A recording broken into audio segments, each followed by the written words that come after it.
Hey everybody, it's Nathan Selove with another edition of Autism Actually Speaking. So today I want to talk about a subject that I just recently learned about, the TikTok Autism Challenge. So the other day I'm scrolling through Facebook and I'm going through cat memes and Skyrim memes and people denying that COVID-19 exists, and I come across this article that is talking about the TikTok Autism Challenge. And my first thought is, I know what the TikTok is. I might be a millennial, but I teach Zoomers and they told me that it has something to do with videos. So I'm thinking, what could this autism challenge be? Maybe it's like how many weighted blankets you can put on yourself, or how long you can spin a fidget spinner, or maybe it's how long can a neurotypical go without looking you in the eye. So I click on the article and it turns out that the autism challenge is people flapping their hands around to mimic autism stemming behavior while music plays in the background. And my first reaction was, really? That's it? I don't get it. How is that even a challenge? I mean, at least the water bottle challenge was cool, and the condom challenge was funny, and the Tide Pod challenge was, well, actually that one was pretty stupid. I mean, is the challenge about embarrassing yourself to the world by demonstrating that you have a boring, limited, and superficial sense of humor that consists of cheap imitations that are not even done well in order to put down a community that uses stemming behaviors in order to cope with sensory? Because if that's the case, mission accomplished. Seriously, this isn't even creative.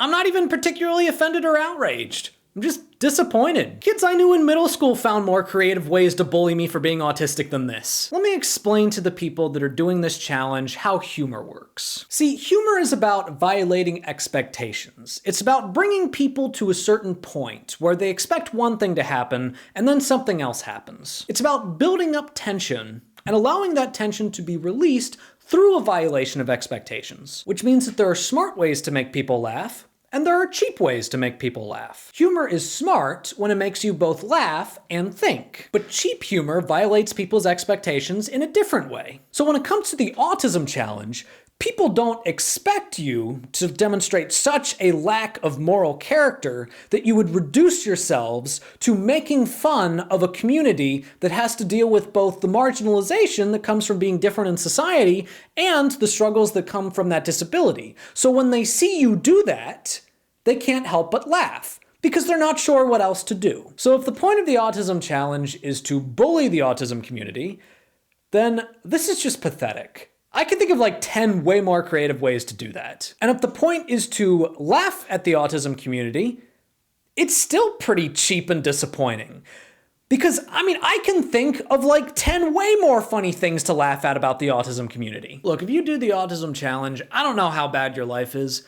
I don't know how inferior you must feel to those around you to the point where you have to demonstrate your own superiority by putting down a marginalized community in one of the most non-creative ways possible.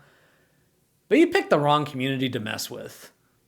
The autistic community is resilient. And look, if you're on the autism spectrum and you're seeing this crap and it's making you feel ashamed of stemming or making you feel like you can't stem without others judging you for it, I want to make sure that you know that stemming is a perfectly natural thing. It's not something to be ashamed of. It's not something that should be discouraged. It's just a part of what we do. It's how we get through our lives and how we get through our days. And I know that there aren't words that I can say in order to make bullying go away, or make the way bullying makes you feel go away. I experienced that a lot going through school. And a lot of people tried to say things that would comfort me, but none of it really worked because none of it took away the problem. But I hope that you can take solace in one thing. You're not alone. You are not alone.